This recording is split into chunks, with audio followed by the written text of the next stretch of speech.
Hello and welcome to another edition of Mailbag.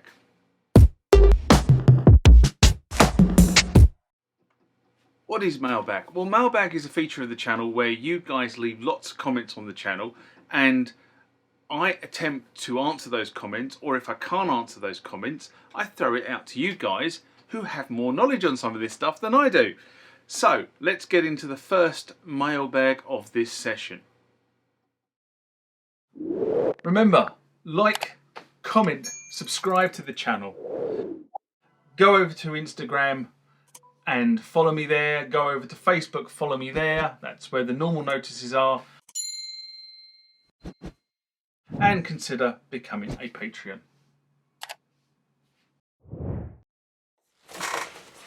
This comment or question comes from DV Amateur, responsible to in response to, I'll get my words right, the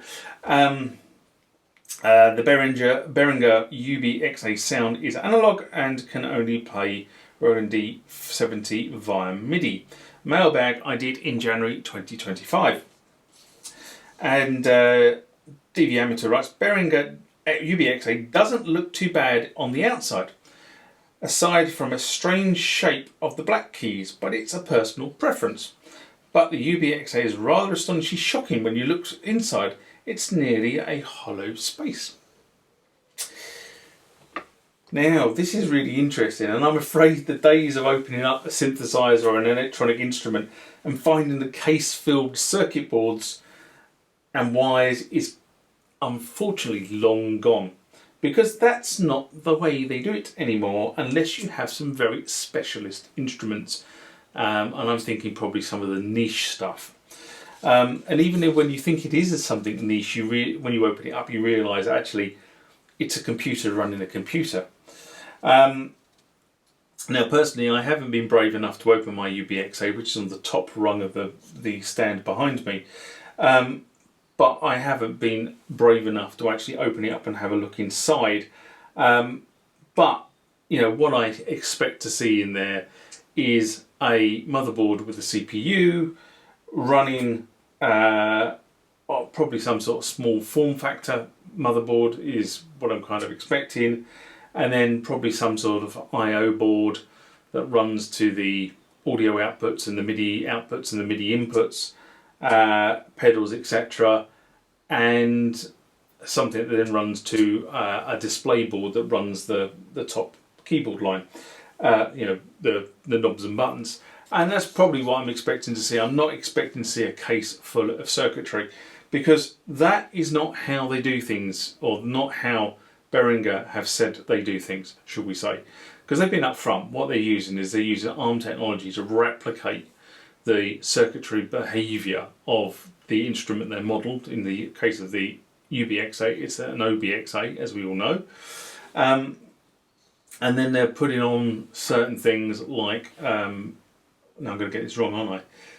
Now I've come to think, I'm going to say that, and then I'm thinking, am I right? Is it the Curtis filters? But it's the filters. The filters are actually the original, or adaptation of the original from the original Oberheim machine.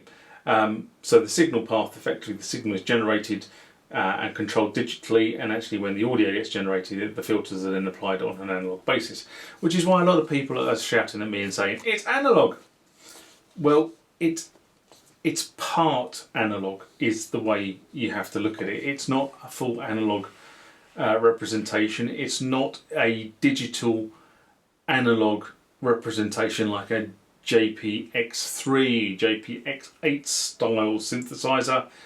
It is a partial analog machine, is probably the better way to put it, if I'm honest, and people will again shout at me because they're saying I don't know what I'm talking about. But it's not a true analog and it's not a true digital. It's kind of somewhere in between. Next comment question comes from Nelson Click in response to Korg Kronos 3. A game changer or just an update? A rant I did in January 2025. And Nelson writes, an enjoyable and informative analysis of a great piece of gear.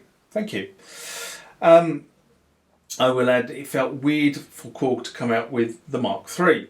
It's almost retro to come out with a third revision of any synth.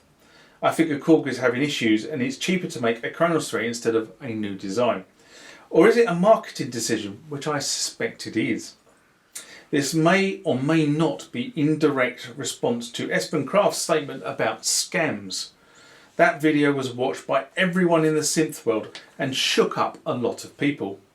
Made them think, and synth guys love to think. Now, as I said towards the end of the Korg Kronos 3 video, Sunday morning rant that I did, I believe that this Kronos 3 is a stepping stone. I am not sure what, and there is a lot of speculation floating around that there is something else coming. And the Kronos 3 is designed to ensure that the loyal Korg users that have been migrating off the Kronos platform because of the support issues around Kronos 2, and they can't afford to be without an instrument, stay loyal to the brand. Now, I agree the Espen Kraft video set hairs running all over the place. People turned around and said they completely agreed with Espen. People turned around and said Espen was talking utter crap. The industry moguls didn't like Espen very much, especially those of some of the synthesizers that Espen called out specifically. I'm not going to call them out, but if you've gone and watched the Espen Kraft video, you'll know which ones he specifically calls out as being real scams. I'm not going to comment either way, I might add. But yeah, he's a number of people apparently have been in touch with him about taking the video down, but they can't take it down because he's factually correct on a lot of the stuff he says. Now, this could have played into the cost of the new Korg Kronos 3. And I wrote at this point because I think the Kronos 3 had been announced at this point, but the pricing was still a bit iffy. But I understand that the pricing in the US is for the 88 key is $3,599, and the pricing in the UK for the 88 key is £3,250. And I've got to be honest with you, that is a steal for what this thing can do.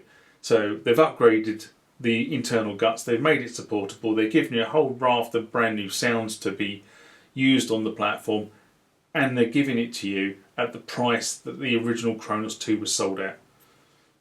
I think from a marketing point of view, they've hit the nail on the head with that one.